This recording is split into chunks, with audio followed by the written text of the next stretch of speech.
Hi, I'm Dr. Elizabeth Coyne, and I've got with me Mel, and I cannot get your name right. Nutsai. And we're going to look at week 2's tutorial and what we did this week and how you can actually start to really engage in research. So we started off again, team-based learning and really the sharing of ideas. There was a little bit of a sort of change in some of the teams as different students had come this week. And we sort of did that quick discussion of who's who in which group. We completed the quiz individually and had a bit of a discussion about it. But this week there was more sort of activities than which related to moving on from that and looking at searching.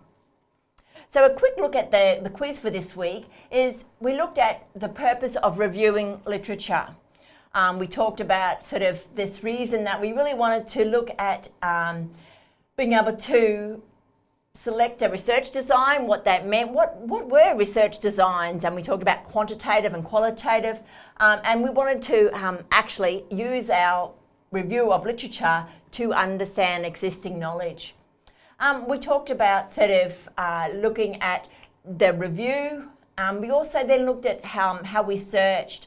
And one of the things that the students sort of didn't realise is that the health librarian is someone that actually is very useful to understand maybe keywords, which databases to use and how to search, but also sort of tips of searching.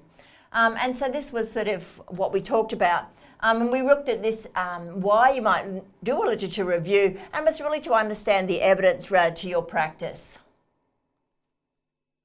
So we then worked on and looked at sort of primary and secondary sources of information. Yeah, it's a bit tricky. And mainly, and was this starting to sort of then make sense as you were going through the different questions in the quiz this week?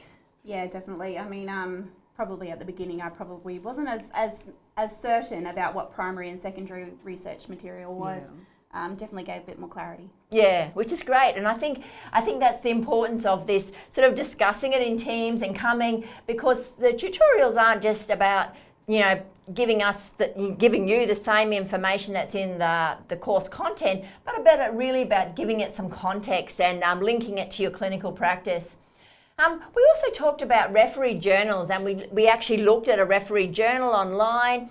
We looked at sort of how one identifies different journals and where that is on that publication and the reference. And we looked at sort of the difference between the journal articles, and one of the things that we also looked at was this panel of reviewers, and there was a little bit of discussion in relation to the panel of viewers and what sort of people could be the reviewers for journal articles. Peer review, but who were these peers? The people in the field. Yeah. People in the field, yeah. And did they get paid or not? They don't, unfortunately. Yeah, so this was quite interesting. And then we discussed why they couldn't get paid, because the fact that if they got paid made that influence the way they actually reviewed an article. And so we looked about this peer reviewing really gave strength to the actual final published article, looking at to make sure it was ethical and had been followed the correct process of research. So, this was this sort of understanding of that when we're looking at articles, it's gone through a process to get there. We also then looked at databases and how we search through them. We talked about the importance of keywords. And this was then, once we started actually searching ourselves, how important keywords were. And there was a couple of tricks that we talked about in relation to keywords. Where did we find the keywords?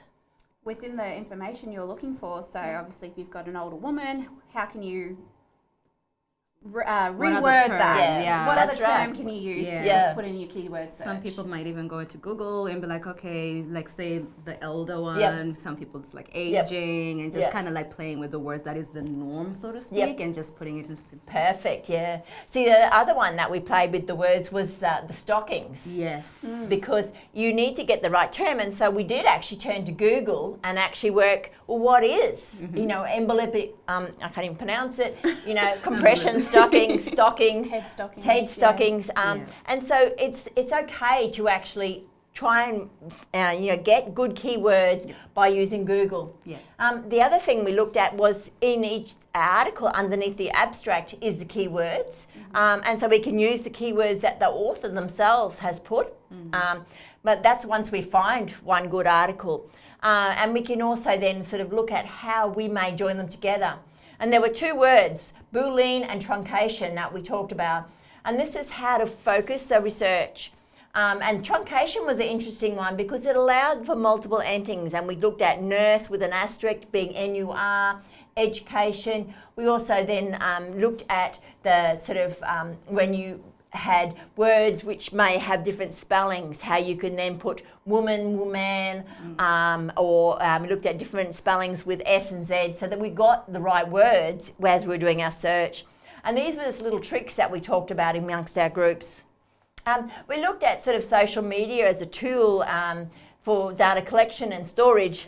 And the answer is, is Facebook. But what we talked about is that there is actually now sort of research happening on Facebook, and we talked about the different sorts of groups that we might look at researching on Facebook. And these are people that we may be wanting to look at their process or their culture or their lifestyle without having to actually go into their actual area. And so we talked about homeless who may still be able to still be on Facebook, or drug addicts and different people that may be using Facebook, and we might be able to link in with them to understand more about their culture to then improve outcomes for them. And so we did look at sort of the main ones are Dropbox, Google Docs and YouTube, which are social media, but also that Facebook is now becoming quite acceptable for a simple search and a use of a survey. Then we actually did our own look at words and developing keywords from the case study. One of the things we found that it was quite difficult with the case study, and we talked about other ways to actually have a case study built. And one of the things that we also looked at was how to use the drop down in the things, and I'm just trying to see if I can get the pointer to work. Nope. Oop. Nope, I cannot get it to work. So we looked at using the advanced to actually change the way you can search. We talked about if the keyword wasn't in the abstract, how that it may not be either a good keyword or a well-written article, because really if the abstract is the summary of the article, then a keyword should come up in that abstract. But what did we do if we didn't actually find anything? We did go to the full article, didn't we? We did, yeah. Yeah. And so when we found one good article, what was a way then to sort of look for other articles from that? So the references from within it? Yep. And so we look at the references. And what about the people that had cited that article? We could look at their articles as well. Yes. Yeah. So there was a couple of different tricks that we talked and we practiced in relation to searching. And one of the other things we looked at is the databases. And so we talked about how each database has specific ways to search. And some of them automatically truncate. And so this was sort of where if you put in treatment, it comes up with treatment or intervention or therapy. And so this enabled you to actually have a better search term, which may link you to exactly the article that you're looking for in the research. And so it's important to sort of have a play. We talked about how long this took.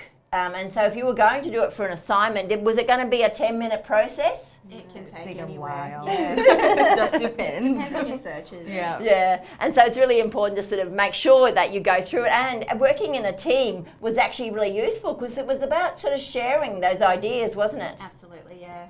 Yeah. And then we talked about Endnote, which is a reference management software. We showed the students that it was actually available free. And you can download references straight from the internet, from the databases. We can search databases from within Endnote, and then it actually builds your reference lists and generates the references correctly. Had many people used Endnote before? I don't think so. That was the happiest time ever. Like, I was like, Endnote, Mind yes. blown. So this was sort of, something that, we can look at in research and really use sort of what is available both in the searching and also in our own reference and storage of references, because Endnote enables you to actually find the full text, so you can not only have the reference but you can have the PDF of the article sitting in your reference management software. So that was basically week 2, and so I want you to think about sort of reviewing module 1 and starting on module 2 in preparation for week 3. But also make sure you start building your contact, your sort of connection with the other people in the course, and come on Teams to make sure you're asking any questions. So if you've missed any of the tutorials, you can answer a question on Teams and either myself or Ursula or one of the students will be able to answer. Thank you. Thank you. Thank you.